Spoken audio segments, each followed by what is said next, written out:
भगवान शिव शंभु मगन होकर पहुंचे हैं आज अगस्त ऋषि के द्वार पर कथा सुनने। कथा की कितनी महत्ता है, ये जो भी प्रकरण चल रहे हैं ना, इनसे समझने का प्रयास करिएगा। कथा लगती ऐसी है कि बड़ी आसानी से मिल गई, यूं घर से निकले यूं पहुंच गए, ऐसा नहीं होता है। बहुत सारे लोग इस कथा में आ जाते हैं, कुछ आते रह जाते हैं, नहीं आ पाते। तो भैया ये वही पतित पावनी श्री राम कथा है जिसको सुनने के लिए भगवान शंकर कैलाश पर्वत को छोड़ करके आज कुंभज ऋषि के द्वार पर खड़े हैं। मैया जी साथ में हैं। अगस्त ऋषि ने देखा महादेव आए हैं, विराजमान कराया, षोडशोपचार पूजन किया है। मैंने कल आपसे एक निवेदन किया था ना कि जब आपके पास प्रेम की अधिकता हो जाती है, प्रेम की निधि मिल जाती है ना, तो आपको पूजन की विधि नहीं याद रहती है कि ये विधि से पूजन होता है। अगस्त ऋषि ने महादेव को देखा, ऐसा प्रेम उमड़ा। नियम कहता है कि श्रोता वक्ता का सम्मान करे, पर आज बाबा के चरणों में ही अगस्त ऋषि लौट गए। महादेव आए हैं, सम्मान किया, पूजन किया। अगर ऋषि के अंदर इतनी सरलता है तो भोले बाबा का स्वभाव कैसा? भोलेनाथ भी मन ही मन सोच रहे हैं, वास्तव में संत इसे ही कहा गया है, संत हृदय नवनीत समाना। कितनी सरलता है इनके भीतर। अगर नियमानुसार देखूं तो मुझे इनका सम्मान करना चाहिए, पर धन्य है ऋषिवर, आज एक श्रोता के रूप में आया हूं तो भी मेरा ही सम्मान कर रहे हैं। ये किसका नजरिया है? ये मेरे भगवान भोलेनाथ का नजरिया, ये उनका दृष्टिकोण है कि ये ऋषि की सरलता है इसलिए मेरी पूजा कर रहे हैं। और जब वहीं पर दूसरे नंबर पे मैया सती का पूजन प्रारंभ हुआ, मैया सती के दृष्टिकोण में क्या आया? ओ गलत जगह आ गए बाबा। अरे ऋषिवर को तो इतना भी ज्ञान नहीं है कि कौन किसकी पूजा करे, और जिनको इतना भी ज्ञान नहीं है उनको क्या पूरी कथा का ज्ञान होगा क्या? अरे इतना ज्ञान तो मुझे भी है कि किसकी पूजा किसको करनी चाहिए, मतलब इनका ज्ञान मेरे ज्ञान से भी कम है। बाबा बैठे हैं भाव में और मैया के मन में अब उथल पुथल चलने लगी, क्या इनसे कथा सुनो? अरे क्या सुना ले जाएंगे? जिनकी शुरुआत ही गड़बड़ी से हो रही हो, ये क्या पूरी कथा सुनाएंगे? अच्छा, कथा शुरू हो गई। कथा शुरू हो गई और कथा चल रही है। सुनने वाला कौन है? मैंने कल से आज तक में कम से कम 25 बार बोला होगा, यहाँ पर बैठना अच्छी बात है, पर कैसे बैठना है अब ये प्रसंग से सीखना है। 2 लोग बैठे हैं कथा में, 2 लोग बैठे हैं, पर मेरे गोस्वामी जी ने सुनने वाले श्रोताओं में नाम सिर्फ एक लिखा है, राम कथा मुनि बरज बखानी। कहने वाले कौन? मुनिवर। सुनने वाले कौन? आए थे 2 पर सुनने में रह गए 1। सुनी महेश परम सुख मानी। केवल भगवान शंभु ने कथा सुनी। तो अब हम सोचेंगे मैया सती भी बैठी हैं तो सुन ही रही होंगी, नहीं सुन रही है। अगर सुन रही होती तो मेरे गोस्वामी जी श्रोताओं में से मैया का नाम नहीं हटाते। मैया तो इस उथल पुथल में क्या सुनना, इनको क्या आता होगा? इनको ज्ञान ही नहीं है तो ये क्या कथा कहेंगे? क्या सुनो, क्या सुनो? और मैया बस यही सोच रही है कि इनको जब आता ही नहीं तो हम सुने क्या। अब पूरी कथा का प्रसंग व्यतीत हुआ, श्रवण किया बाबा ने, पर मैया ने कथा नहीं सुनी। किसी भी कथा में ना कई प्रकार के श्रोता बैठते हैं, कई प्रकार के। एक श्रोता होते हैं जो कथा सुनते हैं, मैं नहीं कह रही, मैंने सुना है, संत जन कहते हैं।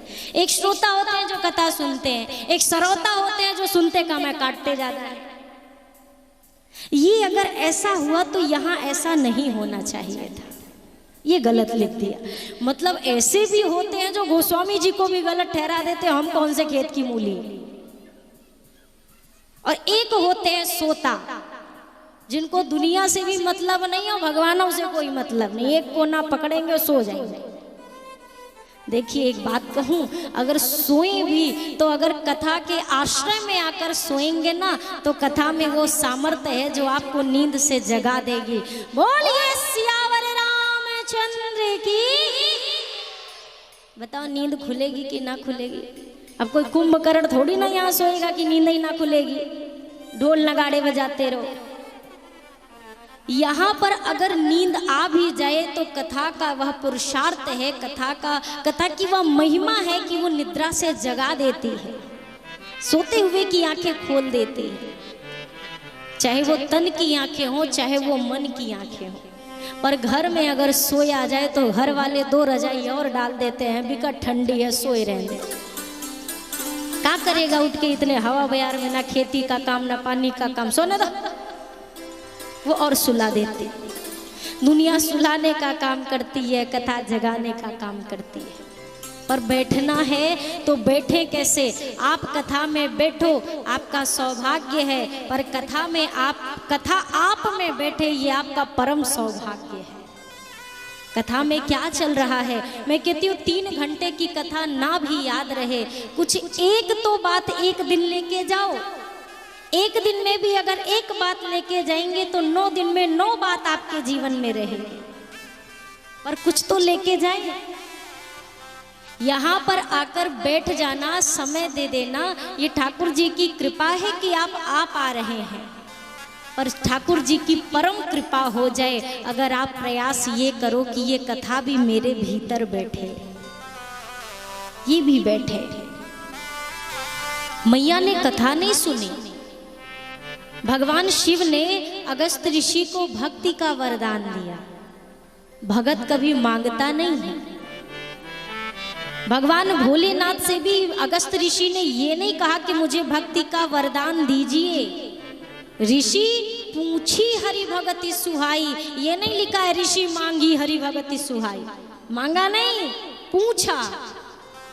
योग्य अधिकारी देखा, बाबा ने ऋषिवर को भक्ति का दान दिया है, मांगा नहीं है।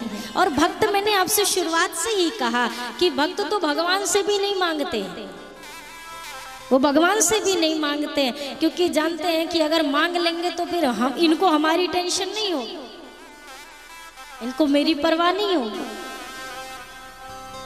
एक तुकाराम जी थे।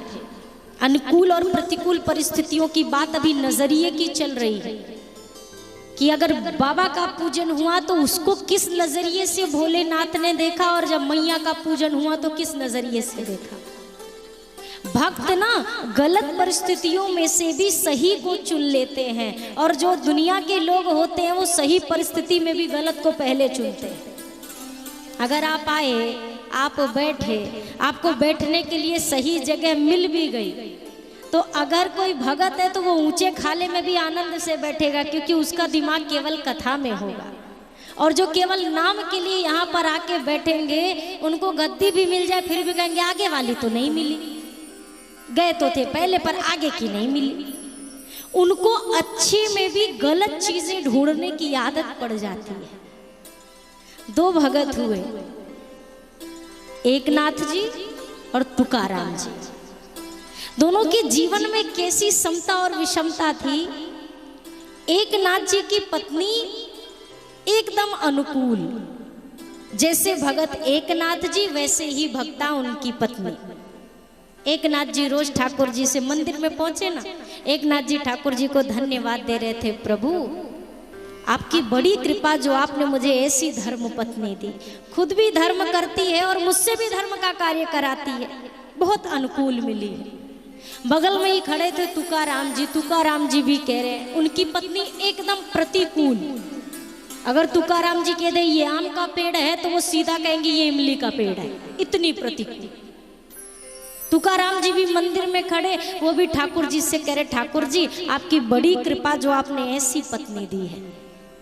अब एकनाथ जी का धन्यवाद देना तो समझ में आया कि उनकी पत्नी अनुकूल है, पर तुकाराम जी क्यों भगवान को धन्यवाद दे रहे हैं? उनकी पत्नी तो एकदम प्रतिकूल है। किसी ने पूछा, तुकाराम जी ने कहा, भला भया जो प्रतिकूल पत्नी मिली है, अगर अनुकूल होती तो भगवान की याद कम आती, इसकी ही याद बनी रहती। ये प्रतिकूल है, इसीलिए इसमें मन नहीं फंसता, भगवान में मन लगा रहता है। एक बार तुकाराम जी ऐसे संतों के समाज लगा करके बैठे हुए थे, घर के द्वार पे जमावड़ा लगा था, तुकाराम जी बैठे थे, सत्संग चल रहा था। पत्नी घर से बाहर निकली और घर से बाहर निकलते ही जैसे ही महात्मा को देखा, तुम्हें कोई काम नहीं है निठल्ला, फिर आके बैठ गए, कोई काम धाम नहीं है। पानी भरने जा रही थी, कहा जब मैं लौट के आऊं ना, एक यहाँ नजर मत आ जाना गलती से, फटाफट खाली करो, काम ना धाम, यहाँ पर भीड़ लगा के बैठ जाते हैं। अच्छा, ये कह के तो चली गई पानी भरने।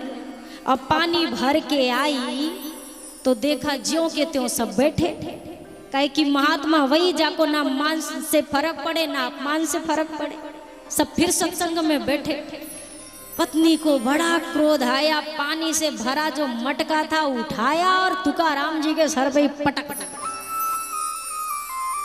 अब और कोई ऐसे यहाँ के देवता होते जैसे आप विराजमान हैं, आपके घर में कछु ऐसा हो जाए तो वो पटकेगी मटका, आप पटकोगे बाल्टी, क्रोध आएगा कि नहीं आएगा? पर तुकाराम जी बढ़िया मगन हो गए, कहे वाह देखो, आज तक सुना था जो गरजते हैं वो बरसते नहीं, एक हमारी पत्नी है, पहले गरज के गई आगे बरस गई। एकदम ठाकुर जी की कृपा, जो कहती है वो करती है। तुकाराम जी से कहा, गन्ने हैं घर पे, जाओ गन्ने बेच के आ जाओ, कुछ पैसे आ जाएंगे। गन्ने का गट्ठर लेकर तुकाराम जी निकले बेचने, और रास्ते में छोटे छोटे बालक मिल गए। तुकाराम जी ने देखा, अरे ये तो गोपाल जी हैं, ये लो गोपाल जी गन्ना खाओ। सारा गन्ना बांट दिया, एक गन्ना बचा लेकर घर पहुंचे। पत्नी खुश हो गई कि लग रहा है सारा सामान बिक गया। पत्नी ने कहा, दो पैसे। तुकाराम जी ने बचा हुआ एक गन्ना पकड़ा दिया, ये ले। अरे पैसे कहाँ हैं? तुकाराम जी ने कहा, बिका होता तो पैसे देता ना, बिका ही नहीं। पत्नी ने कहा, तो गन्ने कहाँ गए? तुकाराम जी ने कहा, वो रास्ते में गोपाल जी मिल गए थे, हमने सगरो बांट दिया, पूरा बांट दिया। अब पत्नी को फिर गुस्सा आया, वो एक गन्ना जो हाथ में था उठा के पीठ पर मारा, एक गन्ने का दो हो गया। अब भी पत्नी ने जब मारा, इसके बाद भी तुकाराम जी को क्रोध नहीं आ रहा। पत्नी से कहते हैं, बड़ी समझदार हो, भाग्यवान, गन्ना था एक, हम थे दो, अब ये हो गए दो, अब एक ले तुम खाओ और एक। जब ऐसा भाव हो जाए ना, तो लाख विपत्ति आकर आपका दरवाजा खटखटाए, आपको कुछ फर्क पड़ने वाला नहीं है। तुकाराम जी बड़े सीधे साधे, बड़े भोले भाले थे। एक व्यक्ति ने सोचा कि ये सीधे साधे इंसान है, बेईमानी नहीं करेंगे, तो अपने खेत की रखवाली का काम तुकाराम जी को दे दिया कि खेत रखा लेना हमारा, गैयों बछड़ों से, चिड़ियों से। तो खेत की रखवाली करने के लिए भेज दिया। अब तुकाराम जी तो सरल इंसान, आए रखवाली करने बैठे, तब तक गैया आई और खेत चरना शुरू किया, और कोई होता तो भगाता। अब तुकाराम जी क्या कहते हैं, अरे गौए हैं गोपाल की, गौवन के गोपाल, गौए हैं गोपाल की, गौवन के गोपाल। सब गाइए, गौए हैं गोपाल की, गौवन के गोपाल, गौए हैं गोपाल की, गौवन के गोपाल। अरे गौवन के संग कब हमें दर्शन दई हो नंदलाल, श्रीमन नारायण नारायण नारायण, श्रीमन नारायण नारायण नारायण। अरे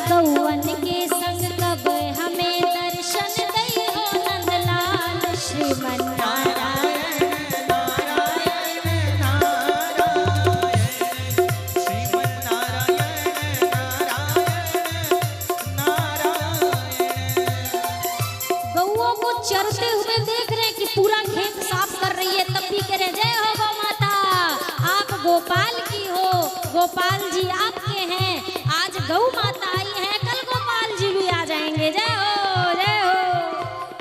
भगा नहीं रहे। अब गैया भर पेट खा के गई तो चिड़िया आई और फसल चुगने लगी।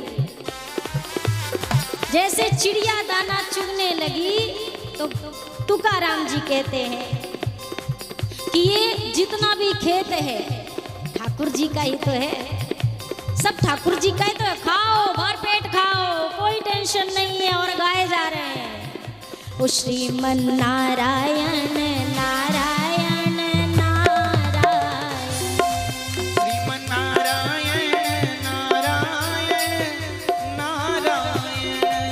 अरे राम नाम का बीज है, राम नाम का खेत, राम नाम का बीज है, राम नाम का खेत। अरे राम नाम का बीज है, राम नाम का खेत, राम नाम का बीज है, राम नाम का खेत। अरे खाओ पक्षी प्रेम से चुगो राम के हेत, खाओ पक्षी प्रेम से चुगो राम के हेत। श्रीमन नारायण नारायण नारायण, श्रीमन नारायण नारायण नारायण। ओ भजमन नारायण नारायण नारायण,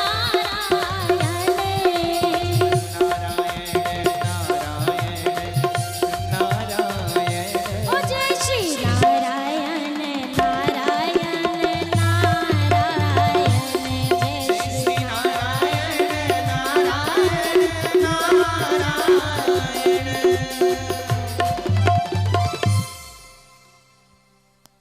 राम नाम का बीज है और राम नाम का खेत, अरे खाओ पक्षी प्रेम से चुगो राम के हेत। पक्षियां आई दाना चुगने तो कहा कि खेत भी राम जी का, बीज भी राम जी का, तुम भी राम जी की खाओ भरपेट।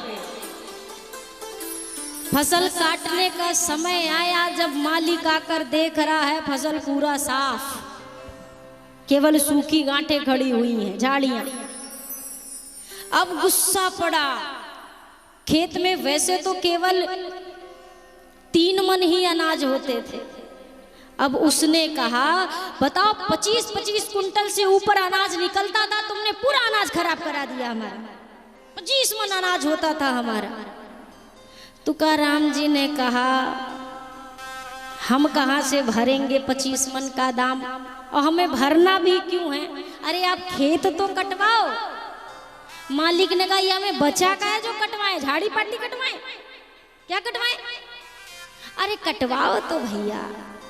जिस तरह से फसल काटी जाती है ना, झाड़ियां कटी, सूखी सूखी घासें कटी और उनको बिल्कुल जैसे ही बैलों के पैरों से रौंदवाया जाता है अनाज निकालने के लिए, पूरी प्रक्रिया की गई।